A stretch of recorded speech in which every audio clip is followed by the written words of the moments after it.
ఎన్టీఆర్ బాబీ దర్శకత్వంలో జై లవకుశ చిత్రంలో నటిస్తున్నాడు. ఈ చిత్రంలో ఎన్టీఆర్ 3 పాత్రలతో ఫ్యాన్స్ను, సినీ ప్రేక్షకులను అలరించబోతున్నాడు. రికార్డుల విషయం పక్కన పెడితే ఎన్టీఆర్ తన నట విశ్వరూపం ఈ చిత్రం ద్వారా తెలియబోతుంది. టీజర్ జూలై 6న రిలీజ్ అయింది. టీజర్లో ఎన్టీఆర్ లుక్స్ అదిరిపోయింది. ముందుగా అనుకున్నట్లుగానే విలన్ రోల్ని టీజర్ రిలీజ్ చేసిన చిత్ర బృందం. ఎన్టీఆర్ టీజర్లో ఒక డైలాగ్ చెప్పాడు. ఆ డైలాగ్ ఏమిటంటే, ఆ రావణుని సంపాలంటే సముద్రం దాటాలా, ఈ రావణుని సంపాలంటే సముద్రం అంత ధైర్యం ఉందా. ఈ టీజర్ను చూసిన ఫ్యాన్స్, సినీ ప్రేక్షకులు ఇప్పటికే సరైన విలన్ ఎన్టీఆర్ రూపంలో చూసారని ఆనందం వ్యక్తం చేస్తున్నారు. టీజర్ను చూసిన రాజమౌళి షాక్ అయ్యారంట.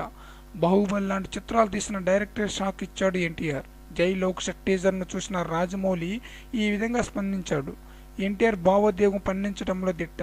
ఎన్టీఆర్ నటన గురించి ప్రతి ఒక్క అంశం నాకు బాగా తెలుసు అనుకున్నా. ఈ టీజర్ చూసిన తర్వాత ఆ 3 పాత్రలు కాదు, మరో 3 పాత్రలైన అవలీలగా చేయగలడు ఎన్టీఆర్ అని అన్నాడు రాజమౌళి. మరిన్ని మూవీ అప్డేట్ కోసం ప్లీజ్ సబ్స్క్రైబ్ మీ.